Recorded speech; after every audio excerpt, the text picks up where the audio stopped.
In this lesson, we're going to be learning about formatting documents. We'll be inserting bullets, changing those bullets, creating numbered outline bullets, also using the format painter, inserting hyperlinks, changing the orientation of the page, adding symbols and paragraph borders. We'll add columns and we'll change text to all caps without retyping all of that information. We're going to create a document that looks like the document you see on the screen. To do that, we're going to open up from our M drive this file. So find the M drive, Computer Apps, Ms. Johnson, and then go to the Teacher Training Documents. And this was formatting documents that we're learning right now.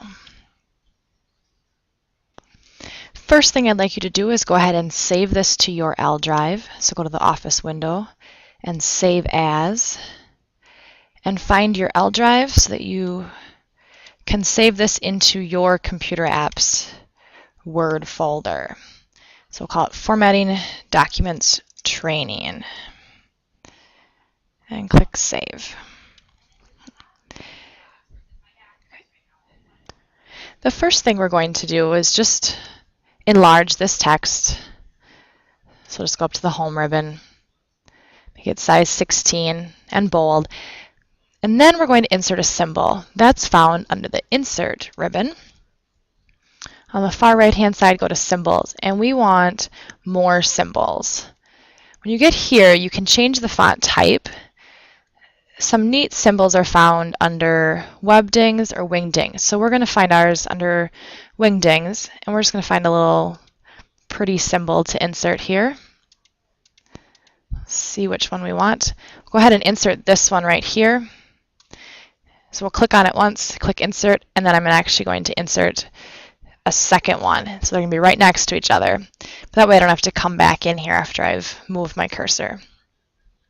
Notice it inserted wherever my cursor was at. So if your cursor was not in front of Peachtree, you'll just have to move it. We're going to move the second one by just highlighting it using drag and drop by clicking and dragging it over to the right-hand side. The next thing we're going to do is create this in all caps. Yes, you could just delete it and retype it using caps lock. However, we're going to highlight it. And on the Home ribbon, we're going to click on Font and just select the option that says All Caps. And then click OK. And now it has changed. The next thing we're going to do is add a line that goes underneath Summer Scheduled Changes. So highlight Summer Scheduled Changes, and on the Home ribbon, in the Paragraph section, we're going to click on Borders and Shading, so on the bottom right of that section.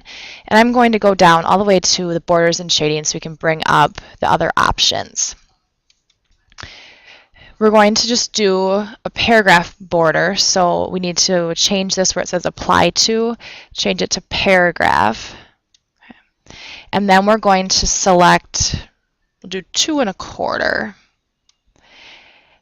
And we only want it underneath the text, so whatever you have highlighted, this line will go underneath. So you just click on the bottom. If you wanted it to be on other sides, you could select those. So I could click on this. I'm going to deselect that though because I just want it on the bottom. And then click OK. And now we have a line that goes on the bottom. Next, we're going to create numbered bullets along with a review of tabs, and we're going to use the Format Painter. So the first thing, let's insert our tabs. So this is just a review from our first unit in Word. So highlight the section that has the list of Advanced Drawing, Advanced Acrylic Painting, Jazz Dance 2, and Recorder Ensemble. And then you go up to the Paragraphs options, click on Tabs, and we're just going to set a left tab at 3 inches. So just type in 3 in tab stop position, and then your left is already set, so click OK. And then in front of the $sign with each of these in this list, tab over. So now you've moved it over to the 3 inches. And if I turn on my paragraph marks, you can see the arrow shows that it was a tab that created that. Now I'm going to highlight this again so we can do our numbered list.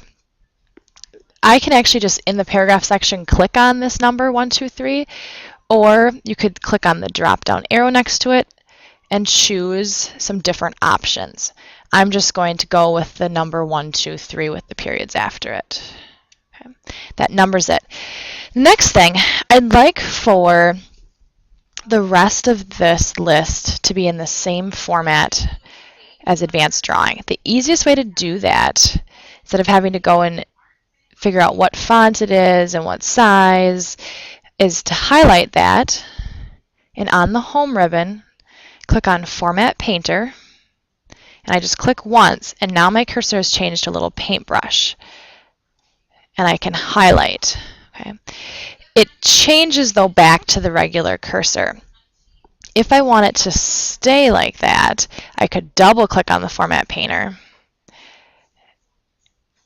and then it does not go back to the regular mouse when I'm done. And when I'm finally finished, I click on Format Painter again, and now it's back to the regular mouse. Next, we're going to insert columns into this top paragraph. The easiest way to do that is highlight the paragraph that is going to be affected, and then I've already switched to the Page Layout tab, so select that tab, that ribbon, and then on columns, you just click on the arrow, and we're going to add 2 columns to this section. Because we had highlighted an area, it only created columns for that area. Next, we're going to scroll down and select the section that starts at Include a check for the class fee down to the sentence in the lower left corner of the envelope right. Okay, we're going to bullet that list, so go to the Home ribbon and back to the paragraph section, and this time we don't want just bullets, we're going to do a checkbox for that. So click on the arrow next to the bullets so we can get those options, and select Define New Bullet. We're going to insert a symbol for this, and this is in the symbol section that we want. It's actually at the very bottom. You can find, looks like just a little rectangle. Select it, click OK, and now we have the bulleted section.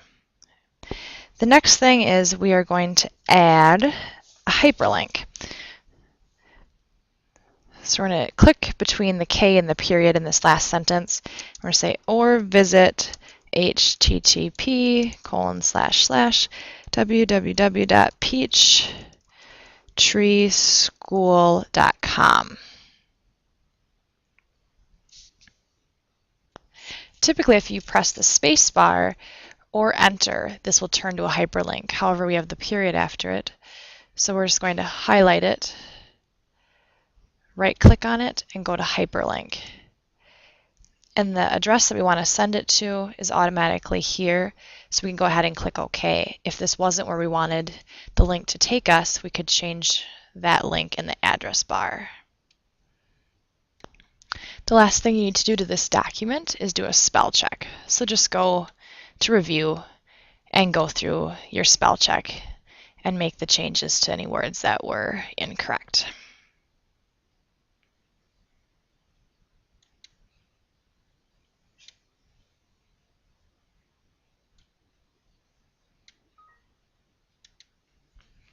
And go ahead and save it again, and then I will check you off on this assignment.